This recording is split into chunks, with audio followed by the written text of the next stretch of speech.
Bonjour. Dans cette vidéo, on va traiter la première notion dans le chapitre ensemble, qui est les règles d'écriture d'un ensemble. Un ensemble est une collection d'objets, et ces objets sont dits les éléments de l'ensemble. Pour noter un ensemble, on utilise une lettre majuscule comme A, B, C.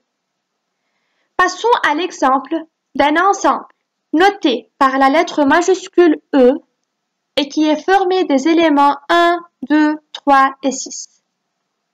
On écrit alors E égale, on ouvre deux accolades, on cite tous les éléments en les séparant les uns des autres par des virgules. À savoir que l'ordre dans lequel les éléments sont situés ne change pas l'ensemble. Aussi, un élément ne doit pas être écrit plus qu'une fois. Puisque 1 est un élément de E, on dit alors que 1 appartient à E. Et puisque 4 n'est pas un élément de E, on dit alors que 4 n'appartient pas à E. Voici l'exemple de plusieurs ensembles notés par les lettres A, B et G. Dans ce cas, on dit que tous ces ensembles sont définis en extension, c'est-à-dire en citant explicitement tous leurs éléments. La question qui se pose, y a-t-il une autre façon pour définir un ensemble? Oui, au lieu de citer tous les éléments de l'ensemble, on peut définir la propriété qui est vérifiée par ces éléments. Prenons l'exemple d'un ensemble A dont les éléments sont les chiffres pairs. Ainsi, on peut écrire A comme suit et on lit A est l'ensemble des éléments X tel que X est un chiffre pair. On cherche les X qui sont des chiffres pairs et par suite 0, 2, 4, 6 et 8. Passons à B. C'est clair que les éléments de B sont les chiffres impairs. Et par suite, une écriture de B équivalente à celle de A est possible, mais bien sûr en changeant la propriété. Réfléchissons maintenant à C.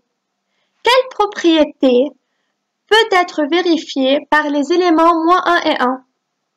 On peut dire que ces éléments sont les solutions de l'équation valeur absolue de x égale à 1 ou x2 égale à 1. On travaille dans R.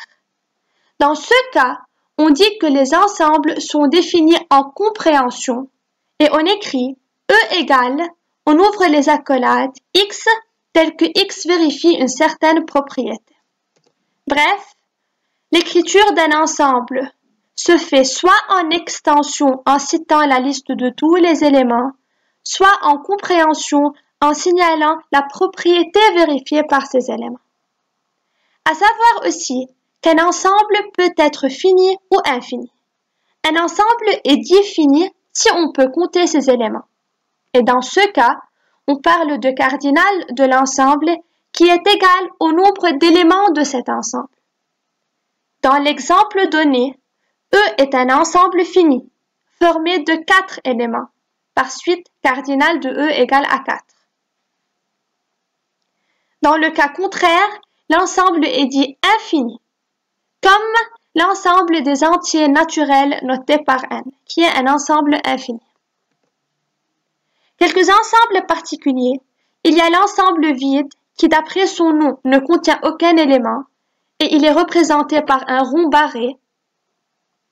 Par exemple, A est un ensemble vide parce que l'équation x2 égale à -1 n'a pas de solution dans R. Le singleton est un ensemble qui est formé d'un seul élément.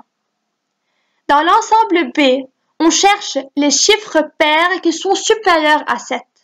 8 est le seul chiffre pair supérieur à 7 et par suite B est un singleton. Ajoutons que un ensemble peut être représenté par une ligne fermée dans laquelle sont placés les éléments et appelé diagramme de Venn. E est un ensemble qui à gauche est défini en extension et à droite est représenté par un diagramme de Venn. Attendez la suite des notions de ce chapitre dans une autre vidéo.